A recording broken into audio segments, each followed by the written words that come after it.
Good morning. Woo. As Barbara said last week, it's a little bright, but that's better. Thank you. Welcome to Bellingham Unitarian Fellowship, where all who come with the spirit of goodwill are welcome here. My name is Steffany Raynes. My pronouns are she, her, and I'm the celebrant this morning. We have two wonderful guest speakers who I will introduce a little later in the service.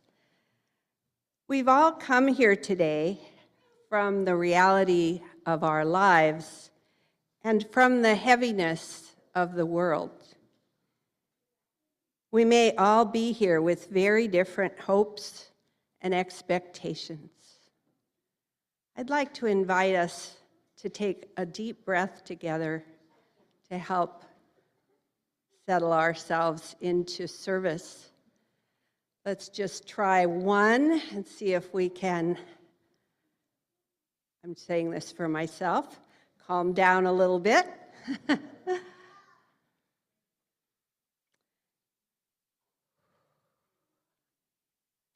I want to assume that one thing we have in common is some desire for connection, for community. So let's start this morning's service with simple connection. I'd like you to quietly turn and greet each other with just eye contact. You don't have to say anything, but let's do a little greeting, especially to people you do not already know.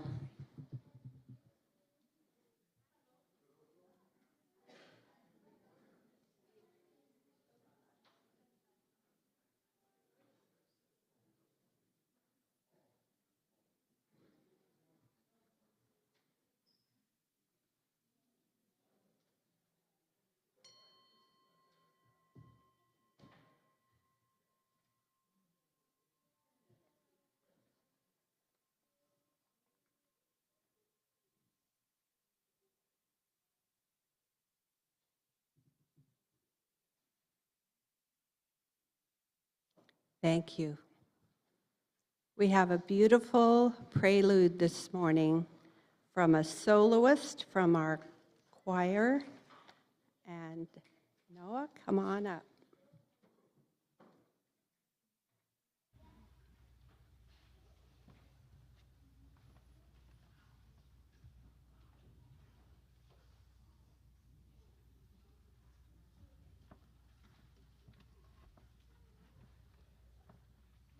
So this is a song that comes from a poem in the collection, A Shropshire Lad by A.E. Houseman. And the poem goes, "With rue my heart is laden for golden friends I had, for many a rose-lipped maiden and many a light-foot lad. By brooks too broad for leaping, the light-foot boys are laid, the rose-lipped girls are sleeping in fields where roses fade."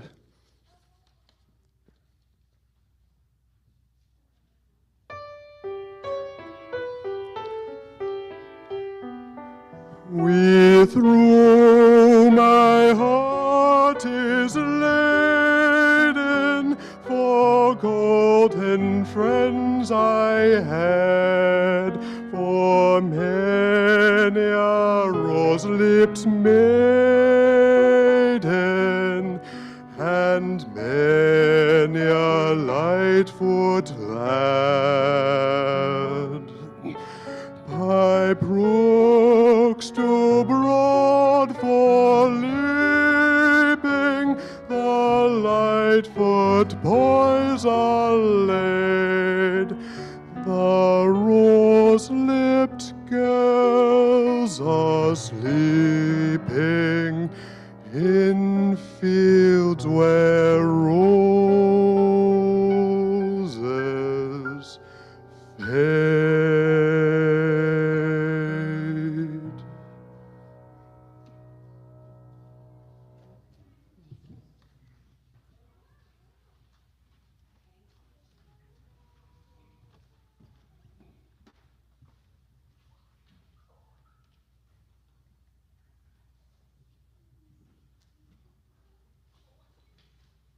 Thank you.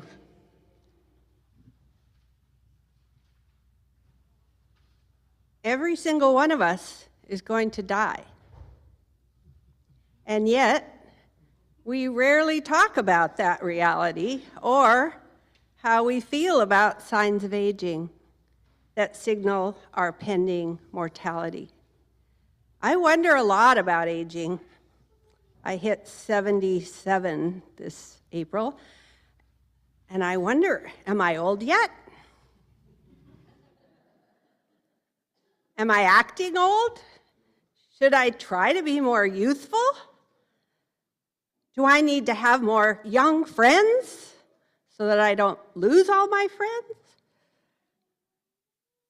Will I have any choice in how I die? Today, we're going to open that topic up a little bit, which feels to me like an opportunity.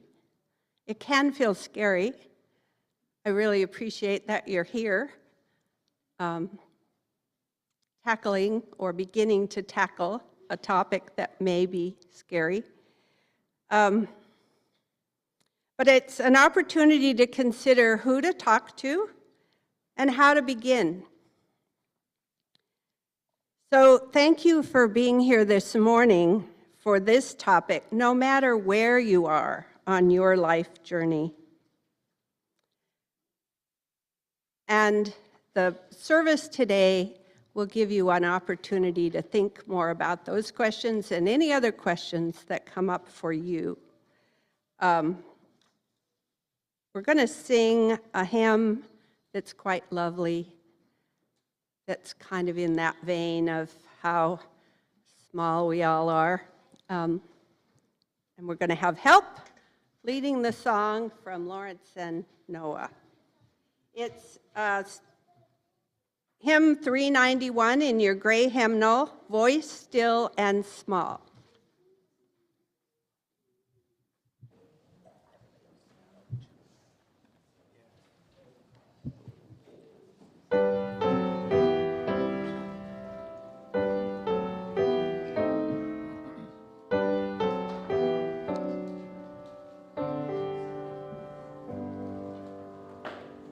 Still and small, deep inside all, I hear you call, singing. In storm and rain, sorrow and pain, still will remain, singing. Calming my fears, quenching my tears, through all the years, singing.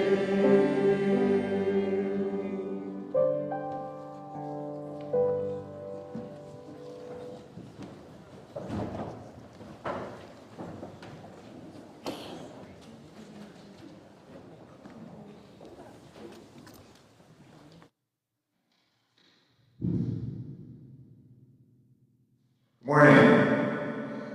You're hearing me okay? Yeah, there we go. I am Rick Steele, and I'm on the pastoral care team here. Many of our Buff members are getting ready to march in our annual Pride Parade and or take part in the Pride celebration at Depot Square, which is where I'm heading after the service. But I didn't want to miss this service because I know how wonderful it's going to be. This morning, we have Erika and Rebecca. I'm sorry, I didn't eat the mic. I know to do that. Okay. Erika and Erika Crichton are here to share with us their experiences in working with the challenges as we age. And caregiving is a large part of those challenges. So much of caregiving is provided by family members and friends. And I wanted to share this blessing for caregivers and care receivers that I discovered on the UUA website. Sometimes bodies or minds come undone, and you are carried by a caregiver, often literally, whether you want this or not. You have been given the great gift of a witness bearer, or a med tracker, insurance battler, or more ice chips, please, fetcher. But other times, you haven't found a partner, or you never married, or they left, or your person died, or you feel like a burden to ask for the help that you need. Bless you. You are so worth caring for. You are worth having your needs met. You are worth shuttling to all those appointments and having someone to complain to about another day of the same unresolved problem. Your pain does not disqualify you from love. And to the caregivers who continue to put another's needs before your own, bless you. We know this isn't what you had imagined for your life either. That sometimes you're so tired or lonely or burned out, but you serve and support and show up anyway. You are worth having your needs met too, but you often don't, because this is what the day requires. This is what love requires. Bless you all you caregivers and care receivers. You do the hard work of love and hope making. May you receive the love you so freely give others. And then a little extra, because too much love is never too much. We have lit this chalice in honor of the caregivers and receivers in the past, in the present, and in the future. Now, you can find the Buff Covenant in your order of service if you don't know it already. And please join with me in saying our Buff Covenant. Love is the spirit of this fellowship, and service gives it life. Celebrating our diversity and joined by a quest for truth, we work for peace and honor all creation. This is our covenant. Thank you.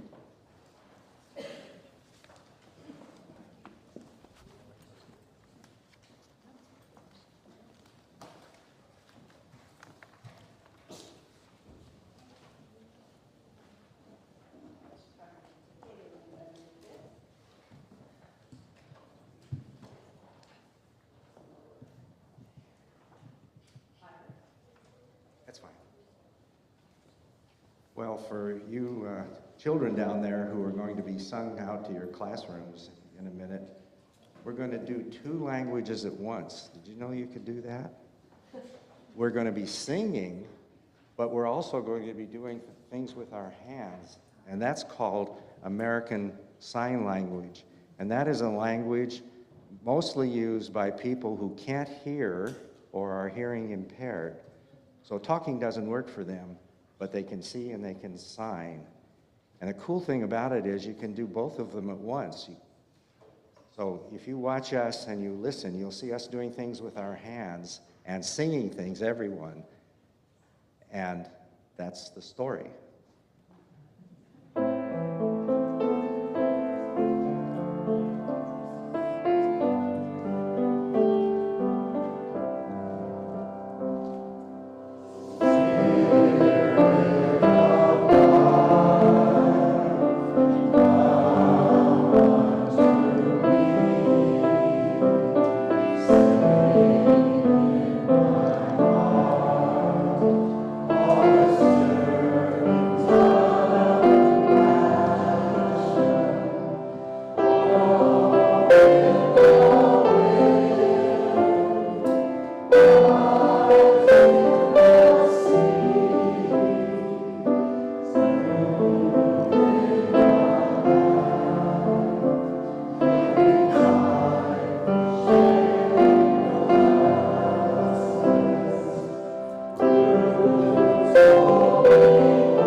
in and sing the children out. And I'd like to invite all of you to stand so that you can use your full body for the sign language part.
Thank you, Ron and Barbara. Thank you all for participating. I have a couple of announcements. There's a rally, march kind of thing, called Good Trouble Lives On, celebrating, commemorating, honoring John Lewis. And it's this Thursday from 4 to 6 at the Federal Building downtown. So I hope you join us, and I hope we can sing. The other announcement Rick already alluded to, the Pride festivities are happening today, and our Uplift team, which is our gay, lesbian, etc.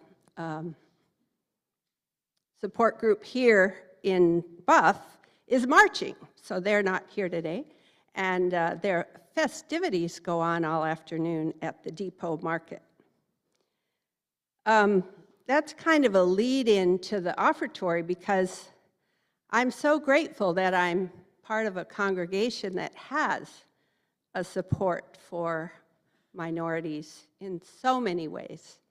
And there are many other reasons that I'm grateful for this congregation. And as the ushers come forward and pass around the basket, I'd like you to just ponder anything you're particularly grateful for in your life, but especially about this church, this congregation.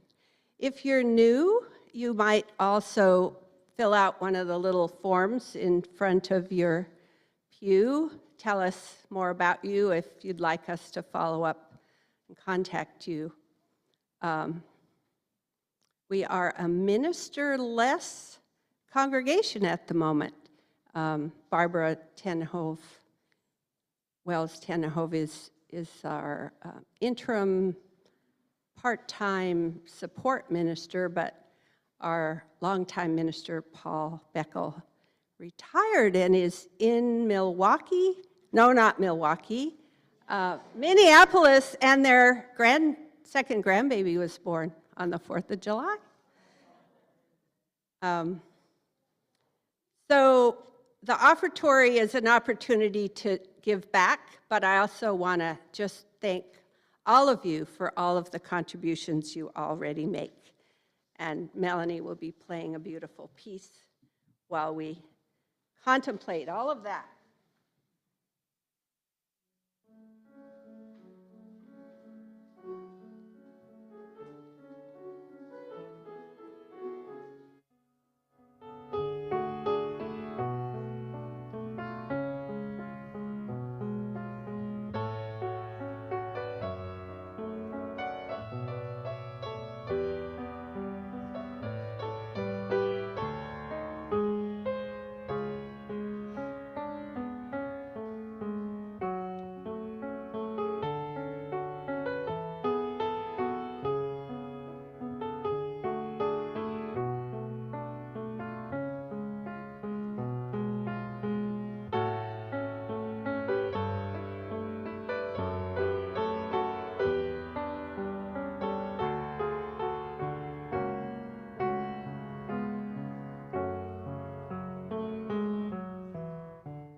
Thank you. That was lovely. Our two speakers are a mother-daughter duo, and that's part of what they're going to be talking about, is how you talk across generations about end-of-life kinds of topics. Rebecca is the executive director of Northwest Center for Creative Aging, which I just think is a fabulous name all by itself. And I know that it's more than just a name. And Erika has been a hospice social worker and now has her own business where she's working on these issues with people on a one-to-one basis. It's called open-ended support. I could talk more about their background. Suffice to say, they have the credentials to do this talk. And I'd like to welcome them to the stage and give them the maximum amount of time to talk. And thank them for being here. We can do that right now.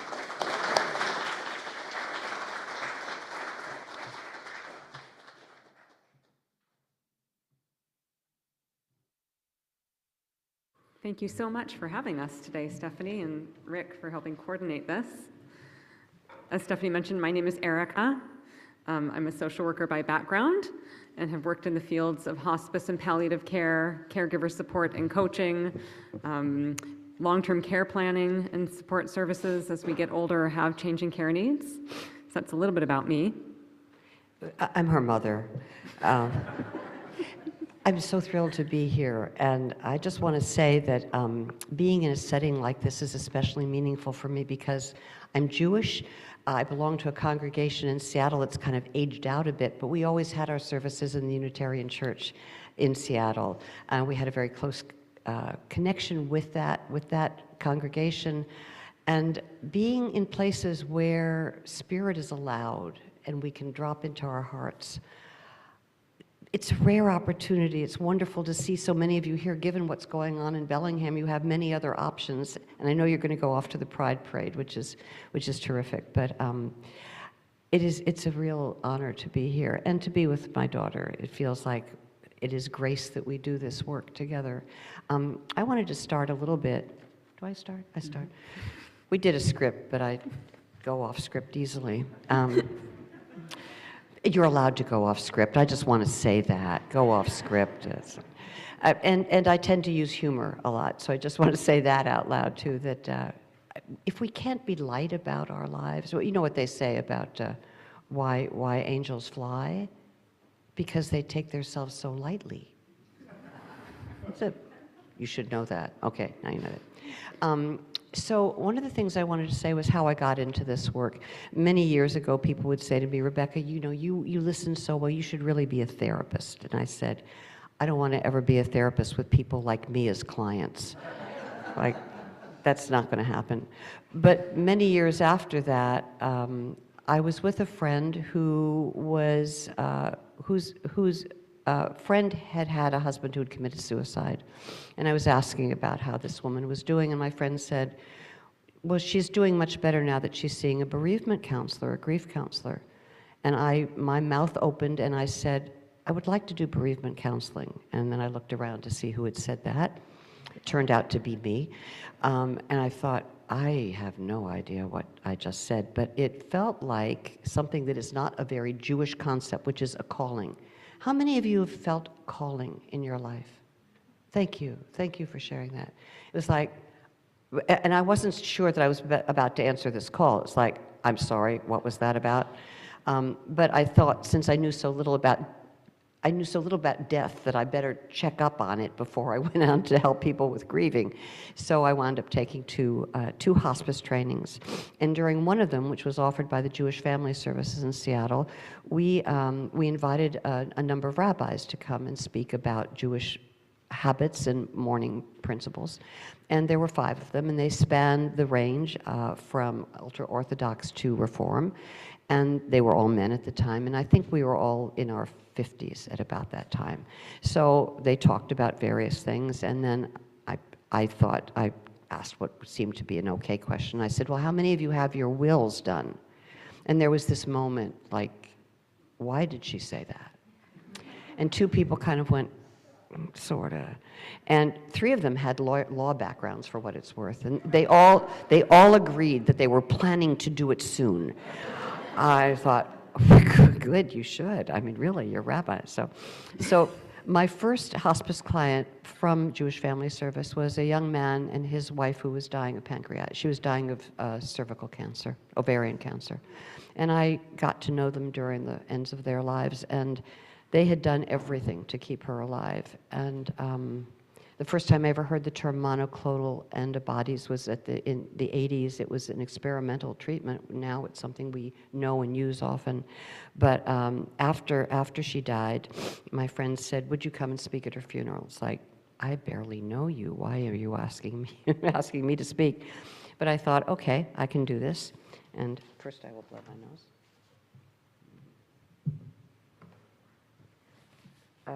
Sorry about that. So what I wound up talking about, I actually prayed. I said, help me write this. I have no idea what to say. These people I've only met for 2 months.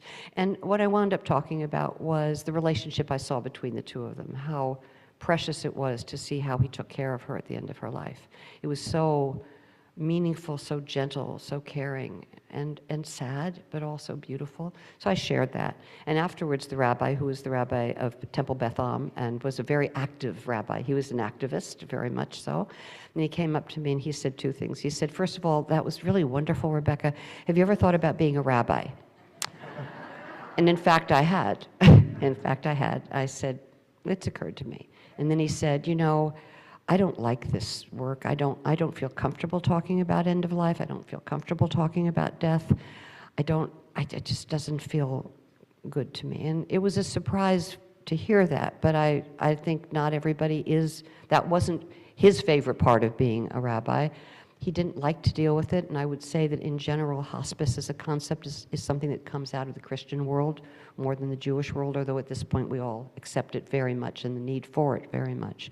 But I was struck by that. So I went on, and I've led grief groups for years and years, and I'm very committed to being able to talk about this. And I will just say that the song Spirit of Life caused me to cry, because it's embodying it's not just the good words, it's our bodies doing it, and how rarely we get to embody and death and life is about our bodies. And so how do we get comfortable with this? So that's kind of the realm that I'm in. Well, one of the things when we were planning to talk today that we were thinking through was the way that your work, as I was growing up, influenced my work. Why I decided to become a social worker, I think, is deeply connected to having been sort of witness to what you were doing when I was young. And you have this sort of funny story that at one point you, what was it? It was something about that you heard me over say to somebody, God, living at my house is like being in a mausoleum. She didn't know what the word meant, There were but she lots said of it with books. great pride. My house is just like a mausoleum.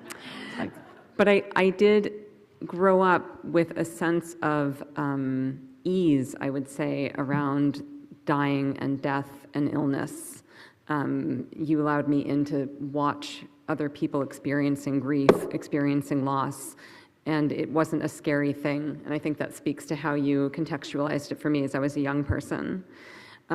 So over the course of my work with other people, I've also started, now that I'm in my 50s, to experience my own moments of losing people that are dear to me. My father died last year. Another very close family friend died. We were talking about just in the last 6 months how many close people to us are either going through a serious illness or have died suddenly or known to be closer to the ends of their lives, and that is just going to keep happening as I keep getting more years on this crazy planet, that the longer we live, the more likely we are to experience ongoing losses, and how to think about that as part of our human journey. So I would say that the more open we can be to sitting and being present with other people as they live with a serious illness or come to their natural deaths, the more we learn about ourselves as people. one of the things that I've been so pleased about in this last year is my mom and I thought, well, why don't we collaborate to talk about the way that we are open with each other around your aging and my role as your only child in supporting you as things change. So that really was the sort of genesis of today's conversation here. And we had another conversation last night on this same topic. What is it about our connection that hopefully is going to support you well as you move into your later years? And how do I think about what I'm going to learn as someone involved with your care? And I really appreciated the poem that you shared, Rick, around all of us at some point will likely need some kind of support. And we have a lot of societal messages of, is it that it's a failing if you end up needing help? Or if you have a disability of some sort, you've not done it right. And those very dangerous messages that I think we get culturally of what it is to age well or not age well. So I really try to always think about this when I work with people and when I think about my own experience as my body continues to change. It is simply we are all aging. Really, we are all just simply living. And over the course of our lives, we encounter all sorts of unknown things that either go well or go differently or go badly, if that's the term we decide to put on it. But if we can think about it from the space of we are all living and experiencing life, that's one of the bases of how my mom and I talk about what's important to her as she gets older and how I will be a part of that support. So somebody said something to me recently that struck me, and whenever I share this line, everybody laughs. And the line was, she said, I never knew that getting older was all about aging. And we all went, right, yeah. And so we are all aging all the time, but what it means to age and how we age is quite broad. And we tend to, I said last night that the older we get, the more individual we become in certain ways. You can say a lot about what's true for 7-year-olds or adolescents or when we're in our 40s, but as we come out of our life work, our careers, our kids are older, we are on our own or with our aging partners, there we are in our lives that we've lived, and we're not like other people necessarily. We may be sharing stuff. I mean, I was joking last night about when you get together with a bunch of older people, sometimes somebody says, I don't want to do an organ recital. And if you don't know what that means it's like you talk about what's going wrong inside the heart, the legs, the liver, the digestion, anyway, trying not to spend your whole time sharing those kinds of stories, although at some level we need to be able to share them. So that's the other part. We're aging and we don't like it. We talk about it. We want to talk about it. We don't want to talk about it. So it's an interesting place. And to return just briefly, there's a story that I tell which I find interesting because I've been in the field a long time, and it's easy to look at people in this field and think, oh, what good people, they do such good work, and they're so giving and loving, and we are, and we do. But I remember seeing Stephen Levine. Who knows who Stephen Levine is? He's a wonderful writer about end of life. He's a Buddhist who gave workshops on Buddhism and end of life. He's written a book called Who Dies, a very important book to read if you haven't read it. Wonderful. He came to speak to the hospice workers at Providence in Seattle, and I went to hear him. And I would say the great majority of those women were Catholic. They had been doing hospice work, and my guess is that their motivations were really out of this sense of service and giving, which hopefully we all come with if we're in this work. But he says, he's up on stage, and he says, well, this is good work we do. I like to call people who are drawn to this work heart ghouls. Heart ghouls. And I went, yeah, I get it. And there was a shock and awe on the part of the audience. And I thought, you know what? I'd like to be able to do this work to help others, but it's about my own desire to be close to the mystery. There's very little else you can do in this world that brings you right up against what does it mean to be a person, to be a human, to live our lives, to end our lives, and that I get to do that is an enormous privilege. And I don't do it without a sense of faith and connection, which is why being here is so meaningful to me. But so that resonated for me. I didn't check with any of those other women who were shocked. Some may have left the room, I don't know. And they may have also said, I'll never be a heart ghoul, but I thought, well, whatever. So, but I think about that. We learn. We're always learning about this. When we learn something, we're with somebody who has a different experience. We're very fortunate. I just want to say, when Erika said that many of our friends have died, one of my close friends, who you might even know, she was the theater critic for the Seattle Times for 25 years, a woman named Misha Burson. Misha died suddenly, literally, one night. She went to theater with a friend. She came home and sat down on the couch. When her husband came home an hour later, he said, "Hi, honey, I'm home." "Hi, honey, I'm home." And she's sitting there, and he's like, touches her, and she's no longer there, and he calls 911 and all that. So she died very suddenly. They had a very good relationship, so he wasn't grieving the last thing he said before he saw her. But a sudden death is one of those really difficult things. So he went from being a happily married man to being a widower in, half an hour. So we are actually we're going to celebrate her 75th birthday tomorrow night with a little potluck among her really close friends, because she's very much in our lives. But you know what? We don't know how long we have. And it's just those reminders. We seem to need them over and over, and we get them over and over about our ends of life. Well, I think that's one of the pieces that when we've talked and tried to share with other people the importance of conversations between adult kids and older parents, of what is important to the older parents as they age, as their care needs start to change, and how do those who care about them support them in the right ways, support them in the ways that align with what they're wanting. And those are the pieces that often don't get discussed before some inevitable crisis happens, where there's a medical event and the person's now at the hospital, and the hospital's saying, well, they can't go home because they need more help. And there's been no conversation of what is that going to look like? And is the person who's now not able to return home feeling okay about that? Very rarely they feel okay about that, I will say. But that necessity to start having these conversations before there's something big happening to change the family dynamic. And we were talking last night about family systems theory, that there's in a family a deep need to maintain equilibrium, and how a family has operated over years and the roles that different people play in a family.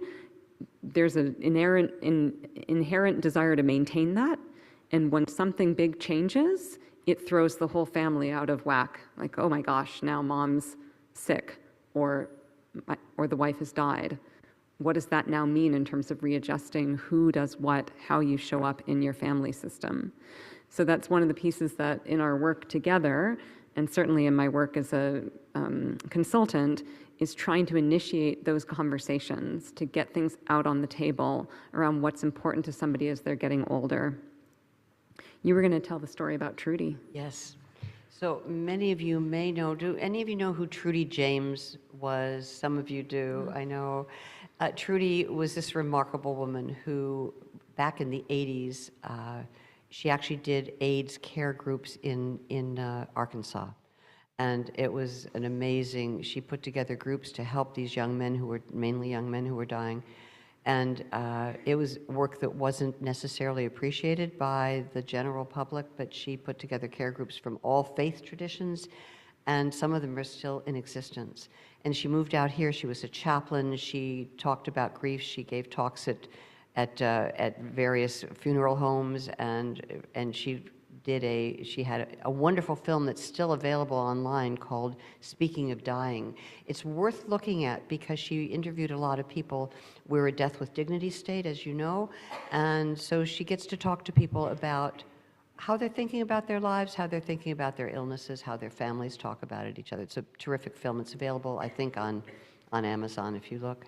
So she's always been very clear about end-of-life stuff. She's never been fearful. She always knew what she wanted. She would sometimes say to me, my children love me, but they don't know me. They don't want to know about the work I do. They're not interested in the work I do, and I wish they would be. And it's like, and she would just say that.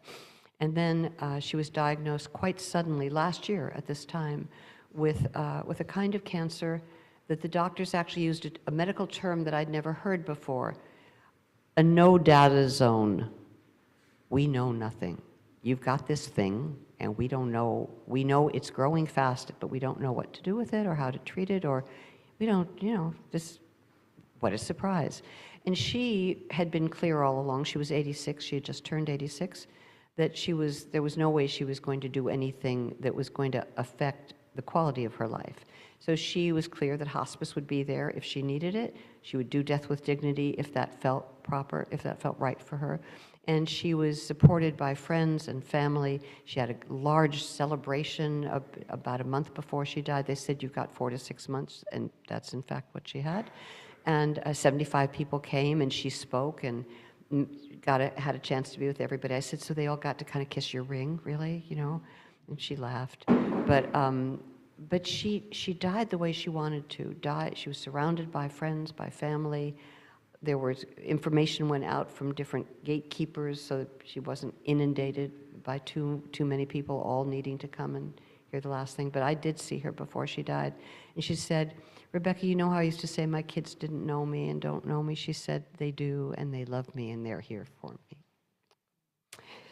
So we miss her, but she was such a model, and she made such a difference in people's lives. And so I like telling her story and like thinking that she was curious about what was out there next. She wasn't in a rush for it, but she wasn't in denial of it, and she included other people in that discussion, and that was among the great gifts that she gave us. Mm-hmm. And that's the piece that I think we are always curious and surprised by, is that the longer we each work in these spaces with other people, and the longer we are in connection, 51 years in, the more we learn. I don't know how she got to be that age. I just want to say that. It was a time warp. But we hold this truth that no matter what we think we understand about aging and dying and bearing witness to other people as they age and die, every time we have a new experience, it brings a different insight to how we think about our own experience of mortality and what's important to us and what we hope for and what we want to leave as a legacy for others who care about us and who we care about. There was a beautiful interview with Jane Fonda that I listened to a few years ago, where she was asked, what do you think happens when you die? And her response was, oh, well, I think when we die, we carry on in the memories of those who loved us and those who we loved. Like, it's a lovely way to think about the way that death in some ways is an ending, but it's not the end. And that's something that I try to remember for myself, and certainly think about for you as your aging continues and my role in your work. So we have about 3 minutes left, and wanted to make sure there might be a time. Do we have a little more time? We also wanted to have a chance to ask for questions or comments if there's anything that people are curious about or have questions about. I just wanted to share one more thing, which is that I facilitate a monthly group. So many of you know the concept of aging in place villages. It's another whole topic to have if you don't. But so it's a place. It's an organization that takes care of people's. It's a member organization where people join and they get volunteer help and social interaction. They can stay in their homes as long as possible. So I'm on the board. Is there one up here? Yeah. So I'm on the board of NEST, which is Northeast Seattle Together. And I have a group there called the Undiscussables. There's 7 women. And we are discussing things that people don't want to discuss. We're talking about death and dying. We're talking about dementia and denial. We did a lot of Ds for some reason to begin with. Dread was on it. Delight, we had delight, we had detachment. Anyway, we play around with that. But so it's 2.5 years in with this group, and the depth that these women are willing to go, and we span ages from 65 to 95. The closeness that's happened, the learning that's happened, the willingness to share has made such a difference in their lives. And of course, I feel so much gratitude for being able to be part of that and to facilitate it. And it's important to talk about the things that scare us if we can. And we're a society that likes to be happy and likes to distract, and we have so many ways to distract ourselves from the things we're in our hands all the time and looking at, to just I can't, I need to watch something silly on TV, which I do, but how important it is to be able to listen well and allow people to talk about things that are hard. And we tend not to do that. We tend to want to rush through those discussions. Mm-hmm. So the more you talk about this, the better it's going to be. Question? Yeah. What? Can you tell a little bit about how these conversations? It takes the brave person to initiate a conversation about aging or caregiving. So one of the things that I often recommend is to express as you're bringing it up, whatever you're feeling emotionally as you bring it up. Just saying phrasing like, I feel really nervous to bring up this topic, but I've been talking with friends and I've been thinking about what's important to you as you age, Mom. And I'm feeling anxious as I say this, but I want to know what's important to you. Are you willing to talk with me about that? The other thing to really remember is that, I don't know how many of folks here are parents, but if you have teenagers and you're in the car and everybody's facing forward, you can get into the really meaty conversations when nobody's looking at each other. For conversations of this nature, the sort of car-type discussions don't always work. You want to make sure there's going to be enough time to really get into the meat of the issues that might be at play in your individual family situations. But being able to just express the uncertainty you might have in talking about it can help people come together and not have it be a sort of scary thing to talk about. I'll just say one more thing. It just occurred to me from another area of work that I've done, which is in intercultural communications. I was in a class about intercultural humor, and somebody asked the teacher who was Native American, well, what do you say? So it's this thing about we can all talk about how we all should blah blah blah, fill in the blanks, but what do you actually say? How do you actually say something when it's uncomfortable? And so somebody said, well, what do you say when you hear a joke that's a joke about those people and that how they all, whether you hear it's a Polish joke, it's all of those jokes that we sometimes hear and make us uncomfortable if we are people who don't like that. And she said that when that happens to her, she'll hear somebody like, well, how they always blah blah. She'll say, that's not true for me. That's not been my experience. And it was this moment of, wait just a minute. Nobody else knows what your experience is. She didn't make them wrong. She didn't tell them why they shouldn't say stuff like that. She didn't get on her high horse and correct them. She just said, this isn't true for me.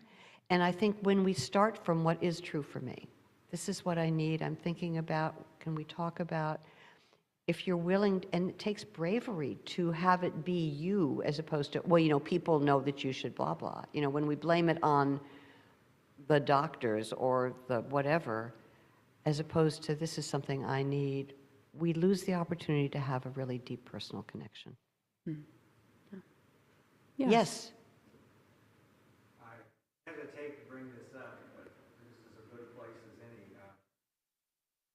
Noticed, especially as I've gotten older, and it matters more to me, that women, as opposed to men, talk more to one another, have wider circles of friends, and they talk about their feelings. That is less true with us men, Yes. probably at any age, and I just wonder what you have to say about that. You're right. So just to repeat, the comment was that his experience as he's getting into older age as a man is that he sees how women seem to have more conversations and openness about their emotional experiences around aging or around difficulties in the world, and that men aren't necessarily having those same conversations. Is that a good summary? Yes. You got an answer for that, Mom? Well, I have a matching story. Just a quick thing. I have two things to say. One, a good friend of mine has been in a book group, a men's book group for 25 years. They have never, up until the past 2 years, mentioned the Parkinson's, the dementia, the deaths. They don't talk about they don't know each other's inner experiences. They know what they think about the book, and they talk politics and cars and sports and the weather.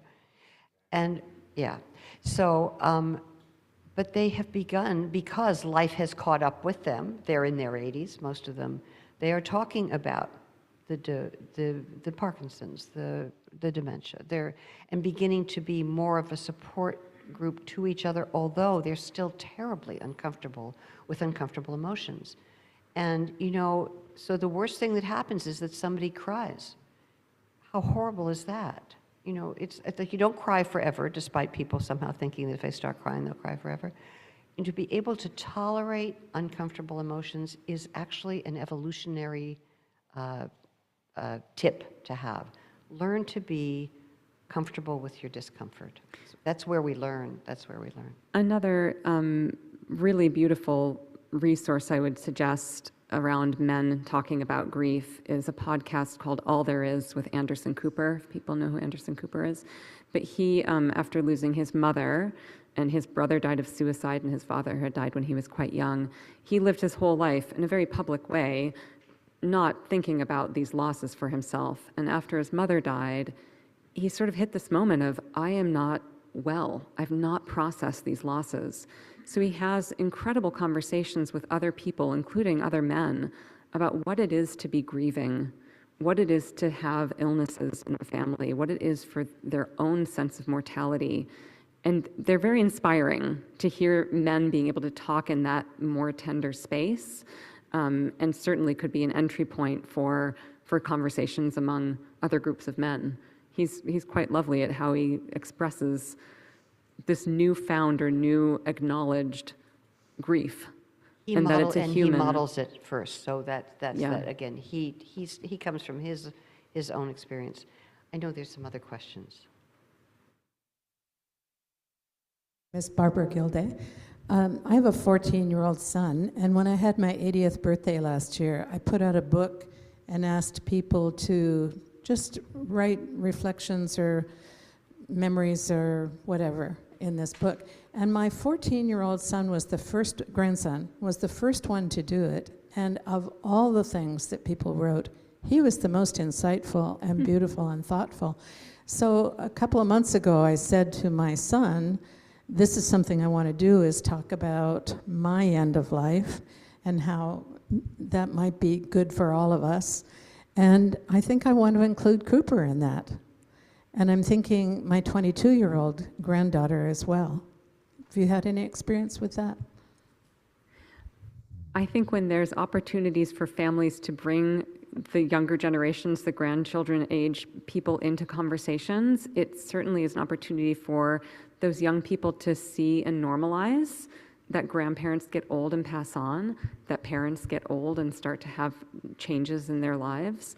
I was working with a family recently where there was a very new diagnosis of cancer in a grandmother, and her 4 kids brought the grandkids into this experience with her, and they just managed to normalize it in this beautiful way. So I really applaud you engaging your grandkids in that. I think it will teach them incredible things about how to support you well and what's important to you, and likely influence the way that they think about death and dying as they grow up.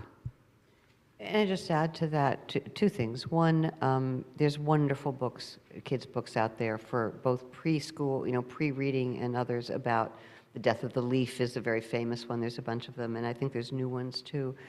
But to just remember that we have developmental stages that we are at different points in our lives, and you can only do what you're cognitively capable of doing at a certain age. So one of the things sometimes when there's a death and a kid and a young person experience the death of a parent, they will go through grieving stages according to their life stages that they get to. So on some level, it's important to be aware of what is the cognitive capacity and developmental stage of any given child around end of life. But as Erika says, normalizing it and not turning it, there's famous stories about Grandpa just went to sleep, and a little kid like, I can't go to sleep, I'm going to die, because they're literal, because kids are, they're like that. And so just to be, but I think the more all of our lifespan is talked about, the better.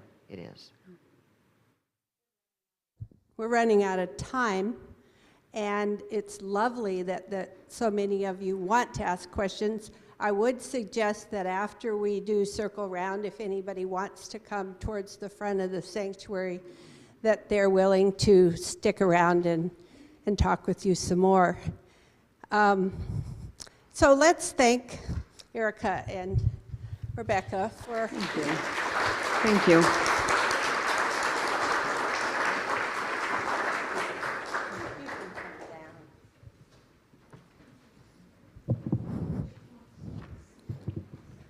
I just had a funny thing happen. My notes disappeared.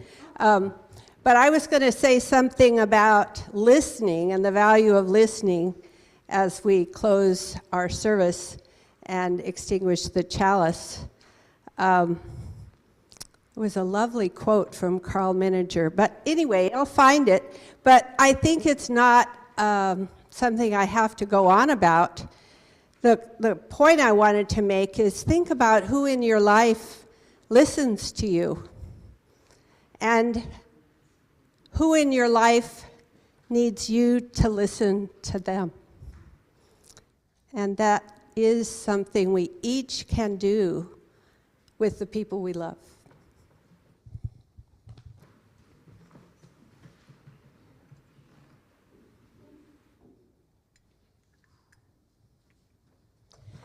Let's gather into a circle and do circle round.